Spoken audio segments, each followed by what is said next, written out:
Hey there, good morning, good evening, good afternoon, and welcome to Dreamy Dreamland here at the Deep Green. Sitting on the deck. That's the Deep Green behind me.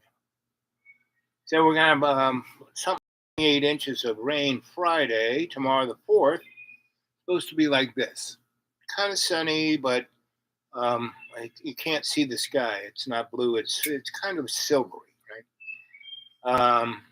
And it's hotter and muggy. I mean, this time of year, it's in the 70s, not or maybe the 80s. But right now, it's 91 degrees and 100% humidity. This is like being Louisiana, right?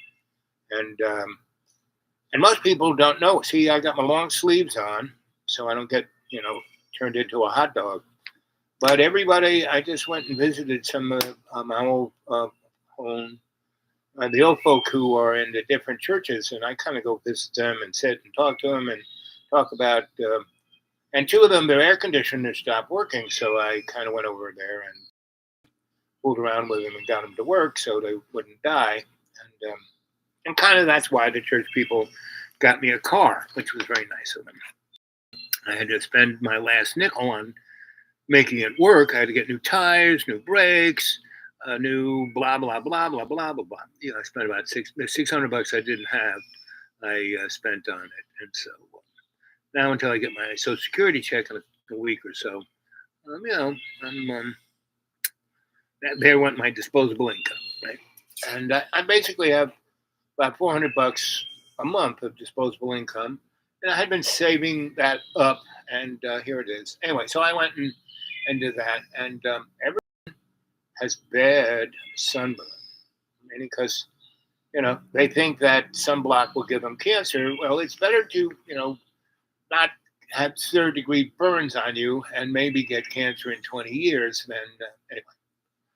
And I bought everyone big hats, and nobody wears a hat, and it's what it is. So I was listening to, let's see if I can find it.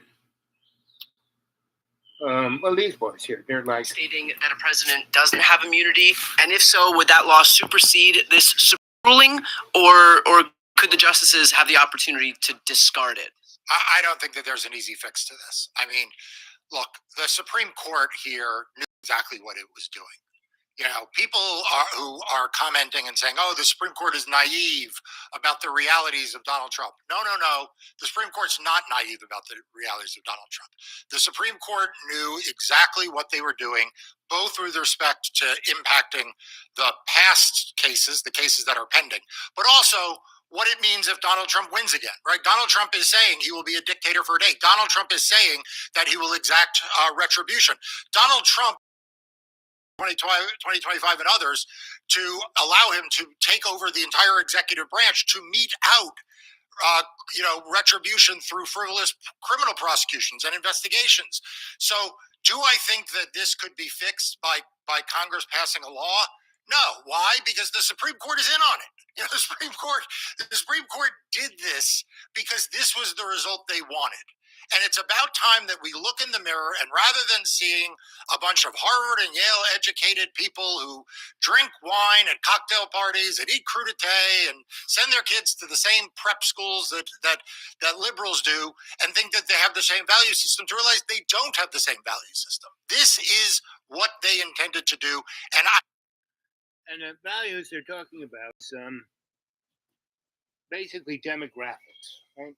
So the United States is a country of immigrants, right? I mean, before Christopher Columbus, there were no Europeans here, right? Maybe a few from, the Nordic folk up there north, Iceland, but pretty much just indigenous people, right?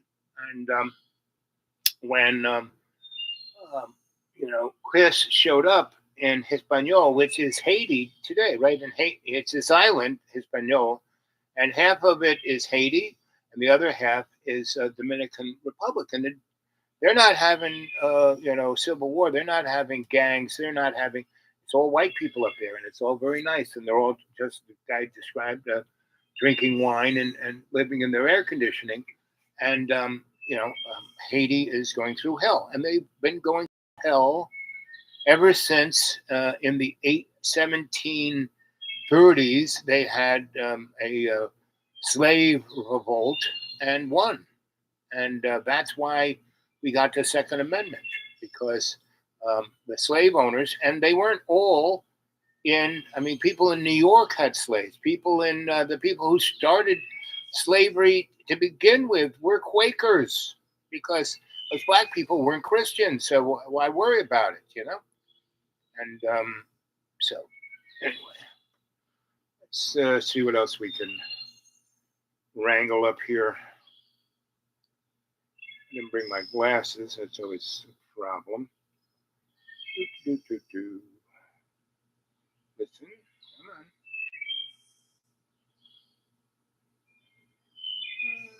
June.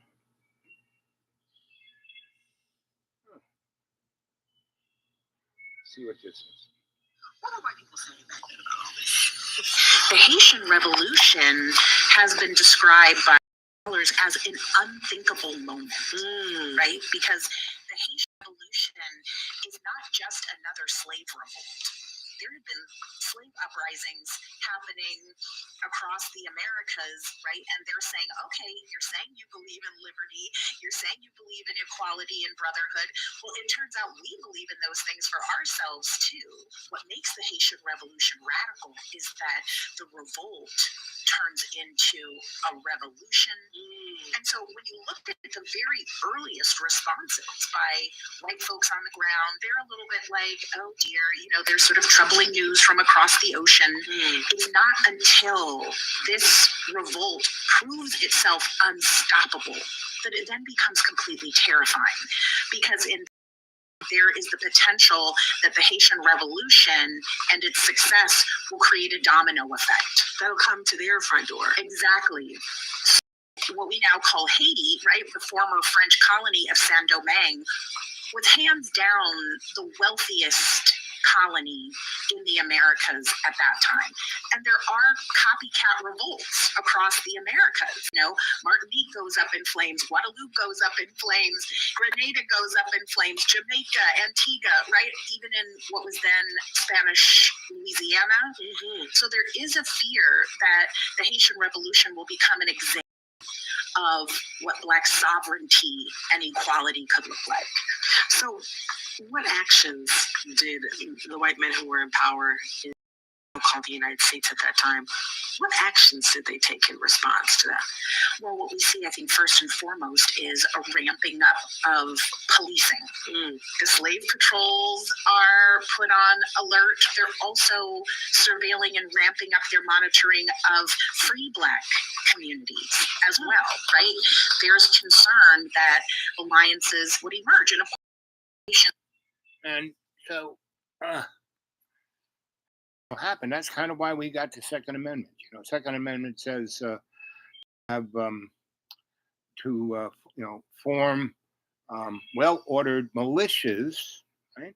Not individuals with guns, militias, meaning referencing to the beginning of policing, because we never had police. We really didn't have policing until the latter part of the 19th century. Go watch the movie Gangs in New York. Will give you a good idea of what our politics and what was going on in the United States between 1760 and 1920. Right? So I finally got my new orthopedic shoes. You see them? Let's see. They're black, but they actually hold my feet quite nicely. And so we'll see how they work. But it took only 10 months, right? Anyway, so I was sitting in a waiting room and I was talking to this guy, and he was a really interesting guy. He was probably 10 years younger than me, maybe 15. And he was just sitting there and he was scrolling through his phone, and we started a conversation and we were talking about this and that. And he basically was this guy who had driven this old guy like me to the orthopedic things to get his orthopedic shoes, right? And he had better insurance than I did. And so I was starting to talk about all kinds of things, and kind of was talking about Father Coughlin and the the white, that the United States had the American Boon, which was the second largest political party in the United States, which meant, the American Boon, was the American Nazi Party, right? And it had a following of close to 30,000 people. They had gigantic rallies, and Father Coughlin was bigger demographically than Rush Limbaugh, right? He, in the 1920s, he was getting 5 to 15 million people to listen to him every day, sometimes twice. He had a show in the lunchtime, noon, and one at 6. So way more than we're listening to the news. And so he was Google Father Coughlin. Go Google American Boon. Go Google who. There were 3 different times they almost had a pooch of FDR, right? And who was in charge of it? But Prescott Bush. That was actually selling war materials to the Nazis all during World War II and making a big fortune of it. That's how he, Zapata Oil started, right? Anyway, so our history is quite interesting. And right now, we have this neo-Christian movement, right? And they're all born again, and they want to make America Christian again. Well, it was never. What is the First Amendment? First Amendment states, do me a favor, guys. Print everything in bold. See how Fish puts everything in bold? And you're not screaming at me. It's just so I can read it, because it's like, Kathy, I want to read what you're saying, but I can't. Kentucky, Portuguese, I can't quite read what California, many years. Is that where you lived? Sorry. Yep. Perfect. Put it in caps. Right. And remember, anybody who wants to talk to me, just get a hold of me at my email, thedudeawake42@gmail, and we can talk. Yeah. You know me. Kathy. Right.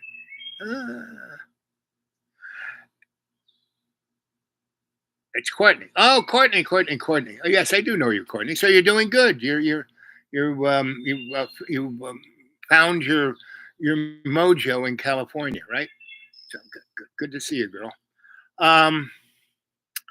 Anyway, so everything that everyone's so upset about is like, it's just old news, right? Just look at American history. So we've done this before. Never quite works out, right? And see, the one thing about America is that our population is made by immigrants. So the political kind of does this, it does this spectrum, right? And sometimes it's really right wing and fascist, and sometimes it's totally, liberal and fascist. Liberals are just people who feel guilty about being racist, right? So basically, the white people who feel entitled are getting upset with the demographics, because right now the majority of the population is not white Anglo-Saxon. The white Anglo-Saxon crew, let's even get more Pacific, the white male Anglo-Saxon crew of born again, folk, who want to give all this money to places in Mideast so we can ferment the end times. End times ain't coming anytime soon, right? Because it basically, what we're here, what people don't realize, that we're here to live in the moment, to experience our soul, to realize that our life isn't about me, it's about the we and me. We're about to fall completely into fascism. Well, we've always been in fascism. If you really step way back and look at American history, we've always been a fascist country. Like I said, go Google the American Boom, 1920s, 30s, right? Go Google that. Go Google Father Coughlin, right? Look at who our founding fathers were. Look at our Senate and Congress. It's still all white men, totally wacko. They're not. Even Bernie is like, he should have been president. He had more votes for him, and then somehow Hillary Clinton got to become Democratic candidate because she's the only one who could have lost to Donald Trump. Bernie could have ate his lunch, but they said, "Listen, Bernie, if you want to end up like Robert Kennedy, go ahead, right? But if you go along with us, we'll make you a very powerful and rich senator." Bernie went along with that, right? So every politician, from president to dog catcher, is on the take. Go watch George Carlin's. Courtney, go watch George Carlin on YouTube. He had all these great TV specials that they have on YouTube, and he was doing them. He had gone into this mode in the late 70s all the way through the 80s, 90s, early O's. He kind of died 2014 or 16 or somewhere before Trump. And go watch his things, because he stood up and really said, "Hey, listen, kids, if you think that this government represents you, you're nuts, because you're just property. That's what you are. Your birth certificate represents the ownership of you." When you drive through the country and you see all these little signs saying, incorporated village, incorporated town, incorporated city, incorporated state, incorporated county, that all means they're corporations, right? A Federal Reserve, the banking folk who tell us the rates of interest that we should pay, privately owned corporation by individuals who set our banking rules, not our Congress. Has nothing. Federal Reserve has nothing to do with the government.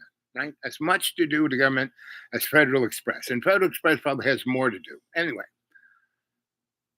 this stuff ain't hidden. It's all right there, right? And once you start poking around at it, you will see how our founding fathers were all Masons. They didn't believe in Christianity. They were of the Enlightenment, And who was the great enlightener but Satan? He was the illuminated one, right? Lucifer, what's that mean? Elusive, meaning clear, meaning illuminated, right? All of that is, and Satan, everything here is made by God. So Satan was made by God. You ever heard the term, well, that guy is just the devil's advocate? And that's who Satan is. Satan is God's devil advocate, right? It's more, remember, capitals, more, a lot, actually pretty hard. Just hit that, caps lock and then right. Kennedy is, he is just anybody running in this show are just what are known as loyal opposition. That's all Kennedy is. I was watching him on Fox. I visit all these they all watch Fox, right? But they love me showing up and talking like this to everything that Fox is saying, right? Because it puts it in perspective for them, and they go, "Wow, that makes sense," right? We were having a little side conversation. That's what it was in caps. Oh, I got it. Okay. Yeah, I know. You guys talk amongst yourselves. Wow. But anyway, so here we are, 4th of July coming up. And since 1776, right? Just in 1776, the United States has lost 70 million soldiers in wars that we've had all over the planet. There was a movie and a book called The Pearl, and the movie had Steve McQueen in it, and he's a Marine, and he's on the Yangtze River fighting the Chinese. Who knew, right? And after World War I, in 1918 or something like that. And it shows that, the Spanish American War, when we went into the Philippines almost became a state of the Union, just like Hawaii is, right? And we almost took over because Dole wanted it, and Dole owned it. Dole couldn't, just like Dole owns everything in Hawaii. They wanted basically the Philippines, because there are a lot of minerals and oil and gas there too. And so, and it also controls a transportation neck of the woods, right? And so we had a war with the Spanish-American War, and Spain had wooden boats when we had big metal boats with gigantic artillery on it. Spain said, "Listen, we can't fight you," and we just blew just went around and blew their whole navy. We went to Cuba, blew up their navy, went to every island that had a Spanish ship up, we took it out. So we took over the whole Pacific. That's one reason why Japan was a little irritated with us, right? And so, but when we went to the Philippines, we thought we'd go in there and the Filipinos would, have roses waiting for us, like Putin thought Ukraine. But the Filipinos had been fighting the Spanish forever, so they didn't want another imperial force coming in there. So they were kind of set up. So if America wanted to come in and help them out and give them democracy, they were all for it. But they weren't going to sit around idle and let America take Spain's place being the oppressor, right? So they had a war with America where we killed 6 million Filipinos. You read that in your history book, 6 million. Now we outright immediately killed 1 million, right? So that's kind of on the books. But in our staying there for from 1890 until 1960 or 70 or whenever they became a individual country, we killed another 5 million, right? Through starvation and out and out just killing them and stuff like that. The victory, right to history. That is very true, right? But what's truly interesting, history doesn't lie either. Victors write the new history. If you read 1984 and Brave New World, they go in great detail about propaganda and mind control and just that, rewriting history.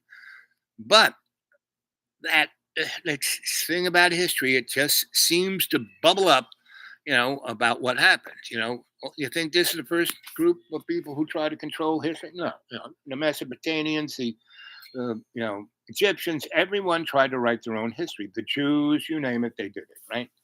But it kind of bubbles up, meaning you read the Torah, right? So this is the Torah. There is another text like the Torah that is there, and there's also the Kabbalah, which is a whole nother text, right? So you study those, you get a good sense of really what happened in Jewish history, and that history of that neck of the woods, right? And you see that the Jews, yes, they were the chosen one. God loved them, right? Blah blah blah blah blah, right? And that seemed to be true because there were 6 different imperial periods of the Hebrew nation before Israel, meaning, and Israel was started first by Aisha, meaning you are not ISIS, but Aisha. And that's a woman who is a Jewish woman, and she was a king of one of the Mesopotamian important kings. And she was truly a great diplomat, right? So she never let on that she was Jewish. And she was really hot and was really smart. And so this one king says, after having a zillion girlfriends, she's my queen. And so she was always trying to get the king to not mess with the Hebrew nation, right? And what happens with the Hebrew nation that 6 times before Moses is that before they became Israel, basically we'd get in Jerusalem and turn it into their city on the hill, blah blah blah, but up the backs of whoever was there, right? And then the upcoming upstarts like the Mesopotamians and the Babylonians and the Egyptians would and Egypt would just shit on them and give them a hard time until those guys got their act together and became a first economic power and then a military power, and then went in there and kicked Israel's butt. And Israel got its butt kicked at least 6 times. And other times people went there to kick Israel's butt and God was there to watch their back. But 6 times God was like, screw these people. I'm tired, especially after, Moses, and see, up until Moses, the Jews had no rules. So they could be off the hook, right? But Moses got the Ten Commandments, and so they brought him there, and still the Jews didn't obey and did whatever crap they wanted. And what was worse, what really pissed Jesus off, was they took those 10 laws and turned them into 13,000 other laws that they would charge people money for. And that's why he threw the money changers out of the temple. And that's why the Pharisees and the rabbis had him killed, because he was stepping on their business plan, same as it ever was, right? So this stuff is the same old same, right?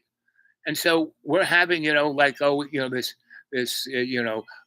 can't talk about Black history, or we can't talk about what happened in, Civil War. Those people had just rights. It was just about state rights. No, it's about ownership of people and means of production.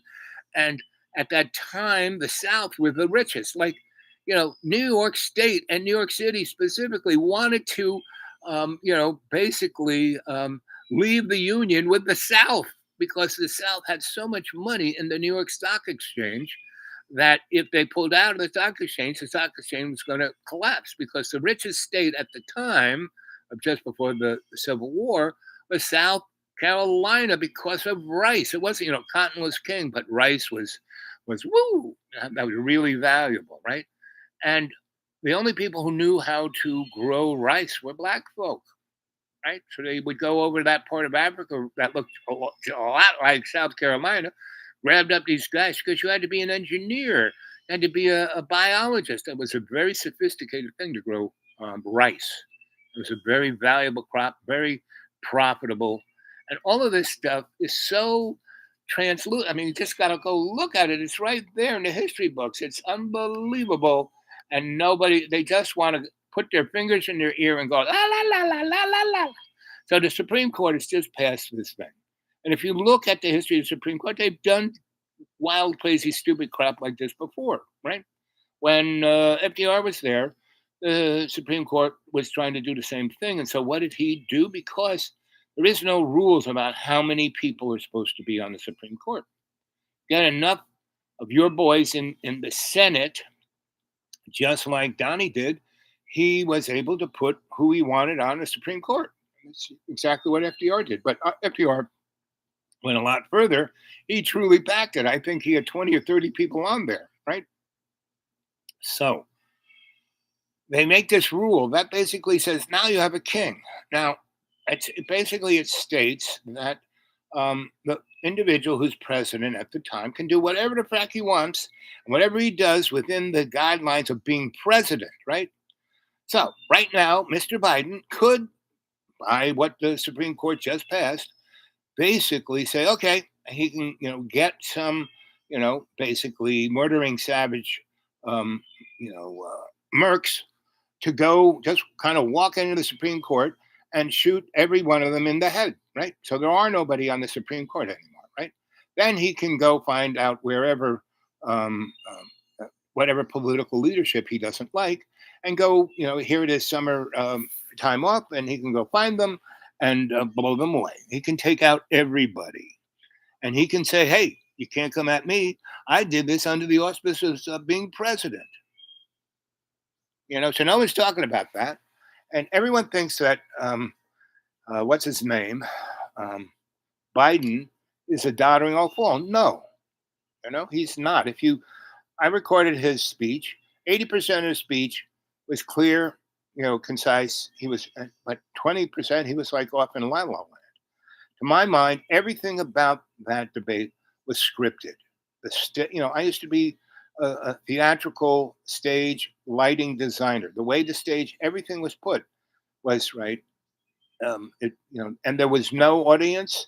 There was, and the way the guys who asked the questions, it was unbelievable.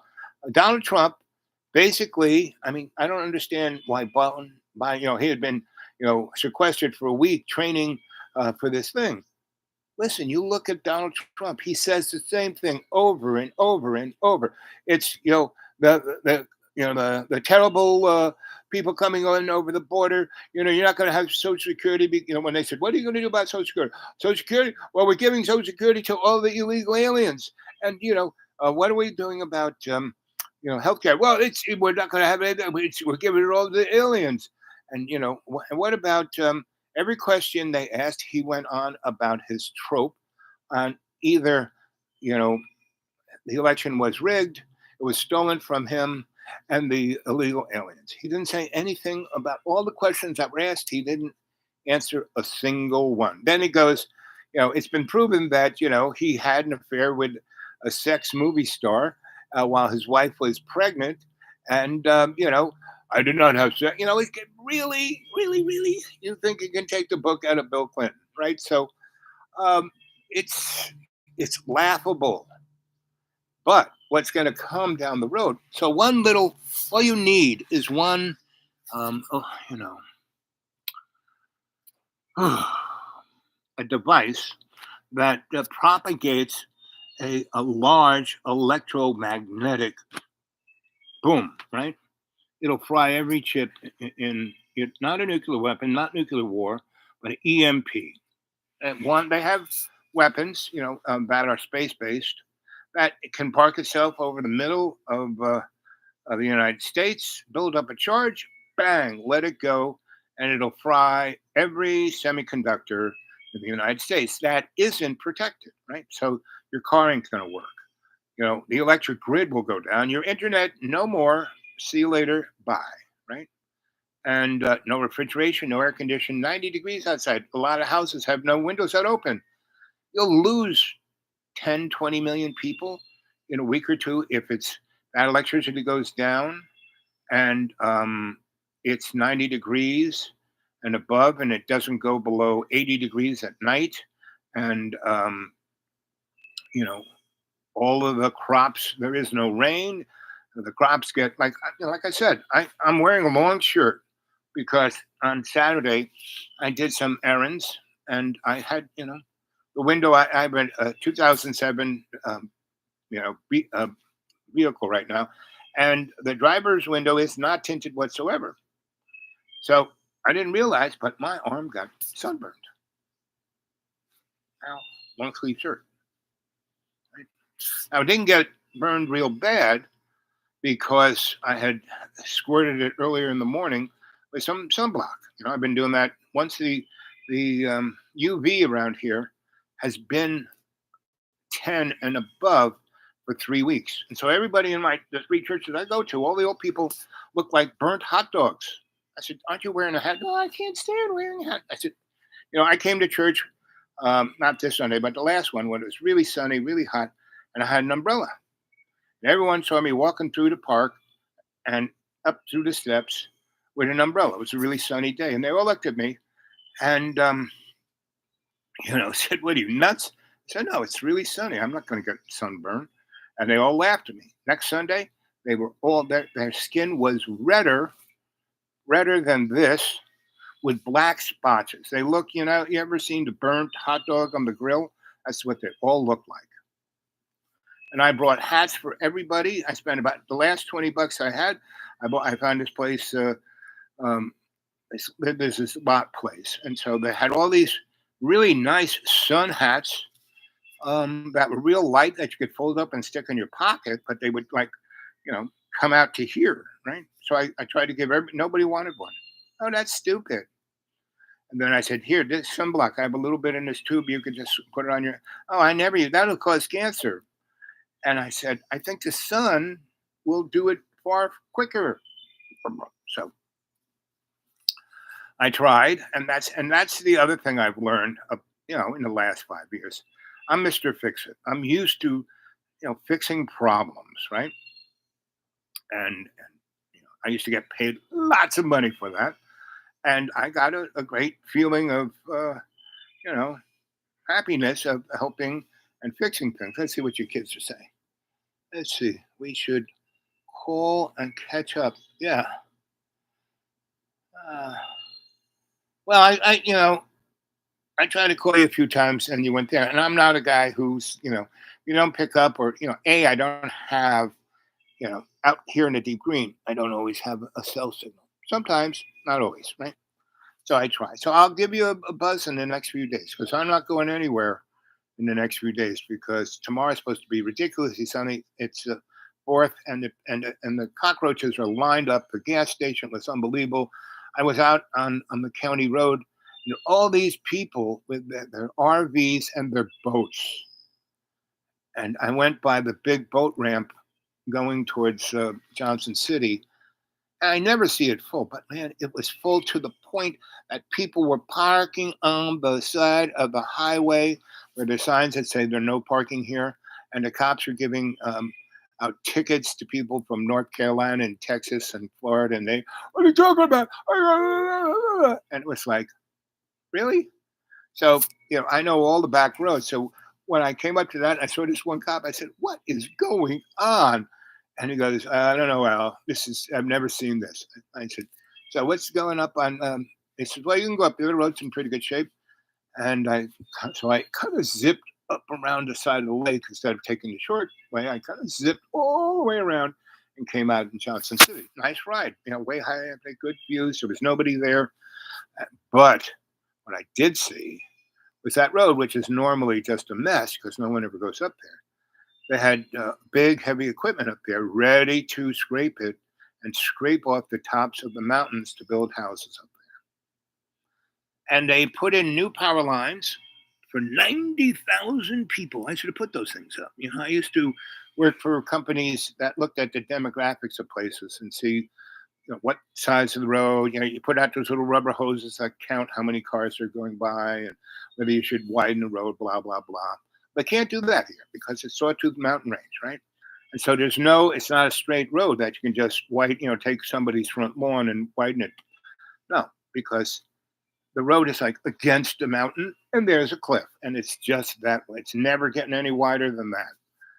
And so they get about one catastrophic, because there's 4 places between Johnson City and Boone where the road comes down a big hill, right? And if you don't know it's this big hill, because you come up, you come around, and then it drops, it does this, and it goes way, way down, and then cuts real hard to the left, and then goes over to the lake and makes a 90-degree turn. So you have to know when you're coming up to the top of that hill that this is what it is. Because if you come and you start rolling down fast, you go faster and faster. And if you have a big tractor trailer with, 800,000 tons in that trailer, try to hit the brakes, they burn out. And this is only one of 6 of these kind of things, and about 20 where it's up and down and up and down and up and down. If you don't know that, and you go over that hill and then you start coming down really fast, you have to really put your brakes on, and you don't know how to downshift. So they have a catastrophic tractor trailer with car accident every week. Up until 2020, we had none in the 20 years that I was here.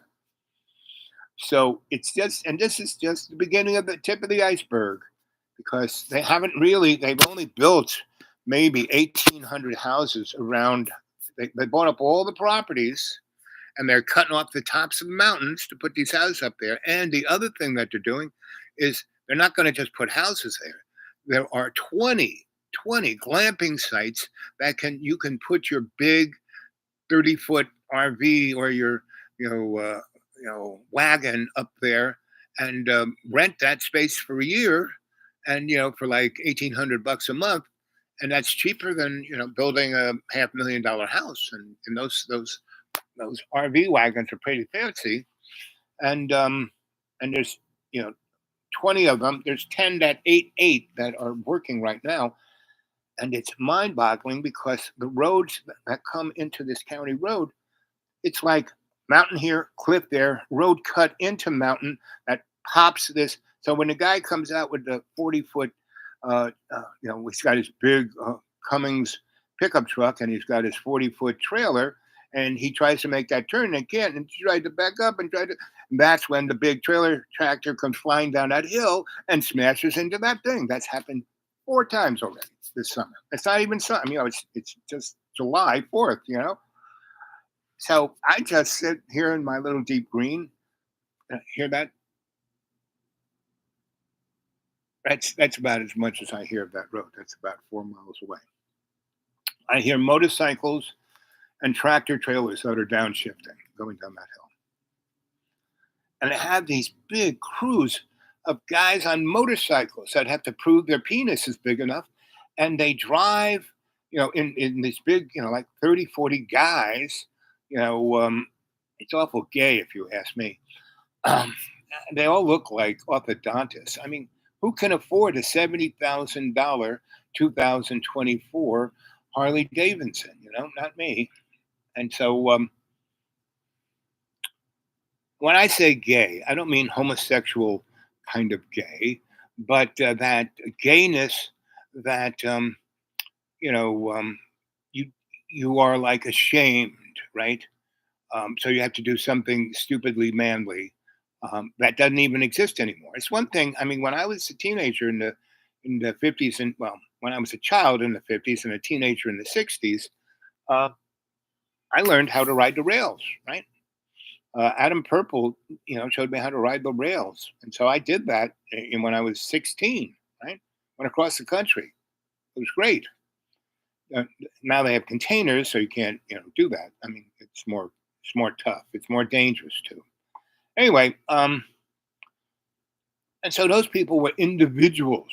Anybody who has to spend $70,000 on a motorcycle is not an individual. Now, if he makes it himself, then he's a individual, right? Let's see, what are you saying here? I know I'm sad. No, sweetheart, you're never a disappointment to me. I know that you are. The last time I talked to you, you were doing great, and I knew you were going to do great. You didn't need to talk to me, and I knew you'd get in touch with me when you wanted it to, and so here you are, getting in touch with me. That's great.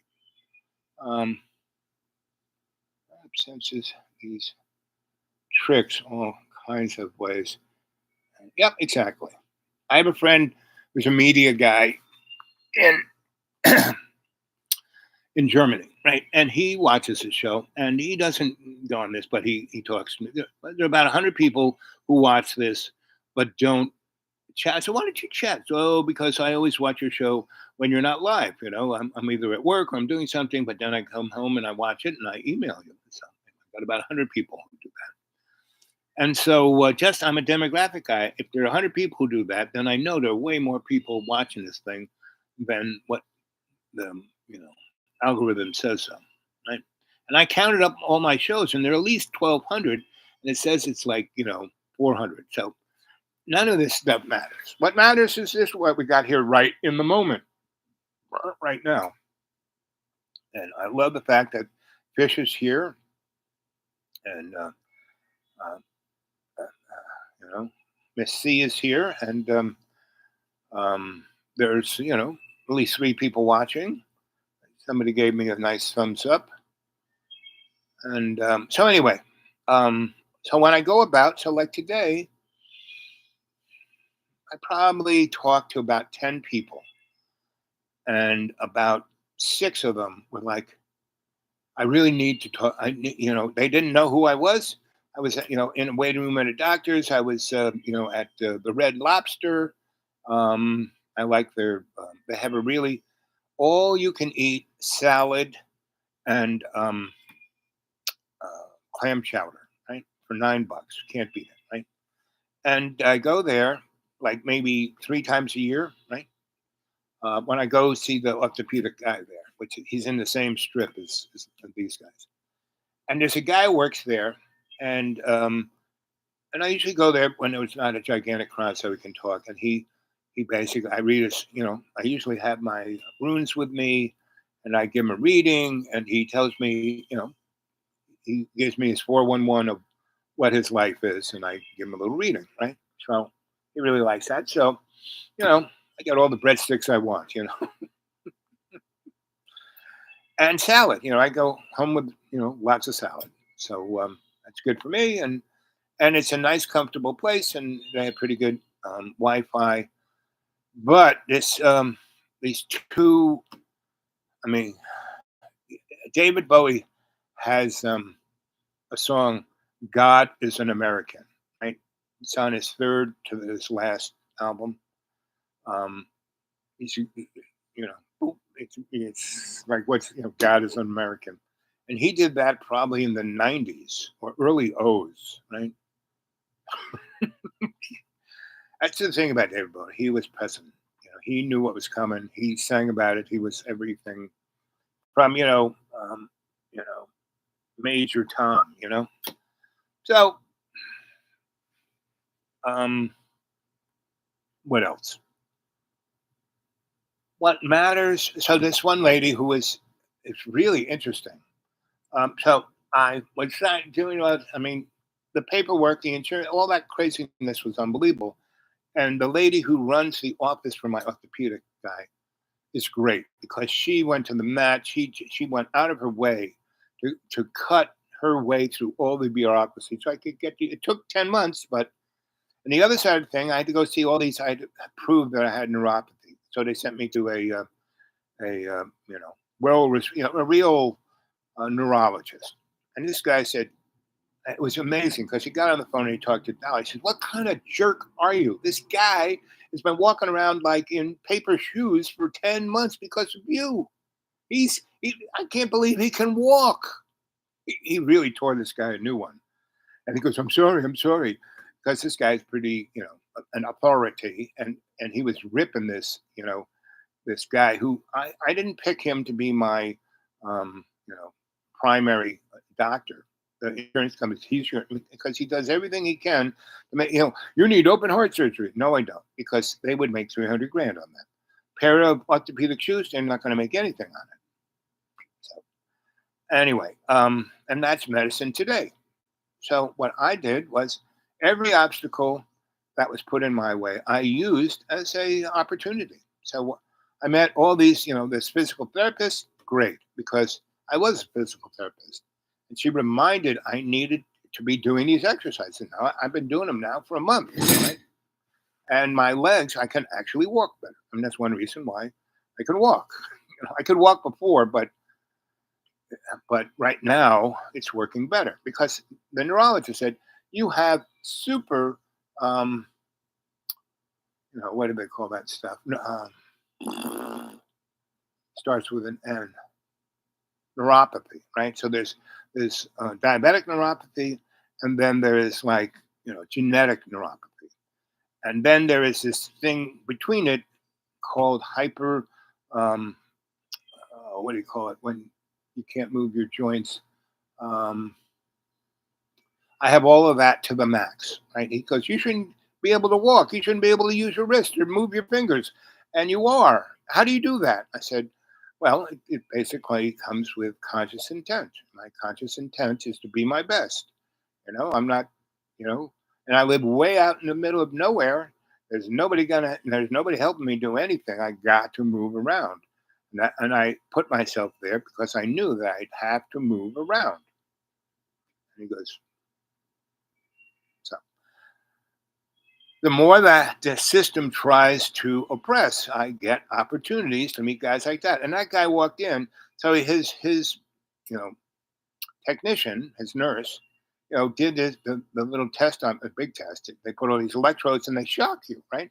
And she goes, now, you're going to be shocked a lot. And so don't get upset. And, if you can't take it, I'll let you breathe. I said, no, I was an electrician for 50 years. I don't think, and I used to make devices like this back in the 60s and use it for a whole nother thing. I was trying to figure out the nervous system of the human compared, with people who have phantom leg things. And we got into this amazing, very technical conversation about that and drug addiction and acupuncture. And she'd study all of it, but she talks and looks just like a holler folk. You know what I mean? Anyway, so she goes, because instead of, the doctor said, Zelda, what are you doing in here? This was supposed to take you 40 minutes. You've been here for almost 2 hours. What's up? And she goes, this guy's amazing. And so he says, well, there's 2 more people waiting for you. So come on. And so she goes, what about the other 2? He says, well, I want you to do, X, Y, and Z kind of test, and they don't do it. So come on. So she left. He went and took the data, looked at it, and came in about 10 minutes. And we had a nice long talk for about 30 minutes. And he goes, I see why, Zelda was in here. You're a real interesting guy. And I wish all my patients were like you because you understand everything and what needs to be done and how to do it. And you have been doing it because you shouldn't be able to walk, but you are because it's obviously you understand this and you're doing it yourself, right? You only need this. And he said, because he had the paperwork in front of me, and he's come into the office with me. So he, bows up the office of where this guy is and said, "Let me speak to this guy." And this guy is high up on the food chain of that neck of the woods of medical people. And so, oh, yeah, right away. He gets on there and he's got a speakerphone and he rips him a new one. Because I'm looking at all the paperwork and you, for 10 months, and 5 years before this other doctor okayed this guy's orthopedic sheet every year. And you are better. You're smarter than the other guy. You know better. You make this poor guy wait 10 months. What are you, a sadist? I mean, he just tore my. So, and then the orthopedic people, they had my shoes ready for me 10 months ago, but because of this doctor, and then when I got there, they still didn't fill out the form right. So I had to wait in the waiting room, and while they called him and made him, so I didn't understand. Oh, I need to, okay. And so they put it back in. And then the state had changed rules. And so Loretta was on the phone for 40 minutes. So I was in the waiting room for 40 minutes. I talked to these guys. And so I was talking to this one guy. It's really interesting. Like I said, he's about 15 years younger than me. And the other guy's like 20 years older than me and still alive, right? So I'm almost 80 and he is like almost 100. And so he was a child, like 10 years old when all of this, in the 20s and 30s and the American boom, and he was there and he was Jewish in America and he understood what it was. And and not only that, he was from,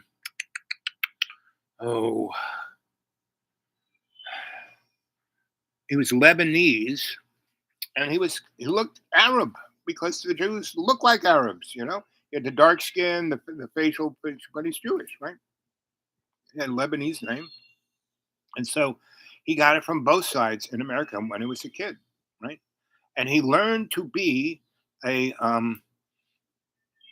was a Golden Gloves boxer when he was 11 years old. He was kicking the crap out of kids, and so the guy said, "Oh, you should box." And he did. And he was about to, do the uber lightweight boxing and make some money when the war came out. And he joined as a Marine. And he's this little guy. And, he was at Guadalcanal. He was everywhere. And, and when I found out how old he was and what he knew, and he was like telling this guy, meaning me, he knows what he's talking about because I was 11 years old when this was happening, and I saw it all go down, and I saw my father lose his job. His father was a college professor, right? After the war, this guy, the war hero, goes to college, is teaching, and he gets thrown out by Joe McCarthy. So what's coming has already happened before. But boy, it's going to be interesting because they're going to try and make, America great again by making it Christian, right? Have you seen all those posters of Donald Trump and God's got his hand on Donald's shoulders? It's like, but the real guy to be scared of is JoJo, right? Because he could do some real crazy. He's got about 4 months to do some real crazy shit, right? He's got July, August, September, October, November 8th. So he's got 4.5 months to do some. And I bet you dollars to donuts, he's going to find some emergency to say, "Oh, we're not having an election this year. And actually, I'm going to be president for a real long time. And by the way, my new vice president is going to be Michelle Obama." Right? And so somewhere along the line, around a month after the election should have happened, and pretty much all of the born-again Christian, neo-Christian right political crew is like in some state, like Ruby Ridge having their little civil war, and other people are just being lined up, televised as, bang, bang, bang, bang. Kind of like the Hunger Games, kind of like Brave New World, kind of like 1984. But more, you mix all of that with Family Feud and Dialing for Dollars and Password, and that's kind of where we're going, right? And so it's going to be fun. You have neuropathy in my legs. Yep. So so you got the neuropathy that is very painful, or the other neuropathy that goes along with diabetes, which is you kind of can't feel anything. Like my legs feel like they're blocks of wood. And that's dangerous because I bumped into back when my blood sugar really was all over the place and I could get infections relatively easily. Um, I kind of had to watch out for that because a number of times I, bumped up against something, didn't feel it. It wasn't really like now. I inspect my legs very thoroughly twice a day when I go to sleep and when I wake up. And I am very herbally pain for me. My mother had that, right? And that's it's actually much better not to have pain. Pain is our friend. I mean, I have certain pains which are.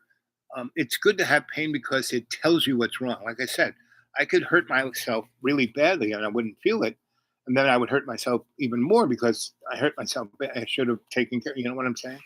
So there's an upside and a downside for everything, right? So and I do have the pain neuropathy in these two fingers, right?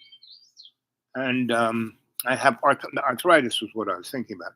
I have this real strange arthritis that I shouldn't be able to do this. I was doing this for the doctor. He says you shouldn't be able to do that because the nerve dynamics of your hand is dead. You know, so I don't have the nerves to really control this. So how am I doing this? Right? Kind of like Doctor Strange. In his hands, he was trying to, and taking that kind of energy and keeping myself alive. And I do it, in I call it being in co-creation with love, right? And so, Courtney, have you been investigating any of the things I told you about esoteric healing and exercise and um, using herbs and alternative medicine, and that's where you live. There should be a community of people who do that. Let's see. Yeah, nerves are still there, and muscles and tenderness. It's just dead nerves. Yep, yep, yep. That's kind of that's what's got here, and like the guy said, you shouldn't be able to do that. Because the nerves that are telling the muscles to do that don't, they're dead, So he said, that's kind of interesting. And then, good girl.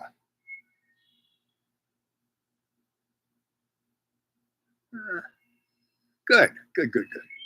So just keep at it because, one of the reasons why I got into healing, the alternative healing that I got into and studied for 30 years was because I got, drafted and they didn't want to put me with a gun in my hand. So I did alternative service to the VA, and my boss sent me off to learn all this stuff, to develop alternative modalities from the medical model they had. And so that's how I got into it. But what kept me at it was that I was a real sick kid, from birth to around 10. And I died when I was 10. I died 3 times before then, but I was just really sick and then delirium. The other one, I was like, and they were, the nuns were getting ready to like truss me up and put me in the oven and bake me up as the Easter turkey when my mother and Aunt Grace and Dr. Black interceded.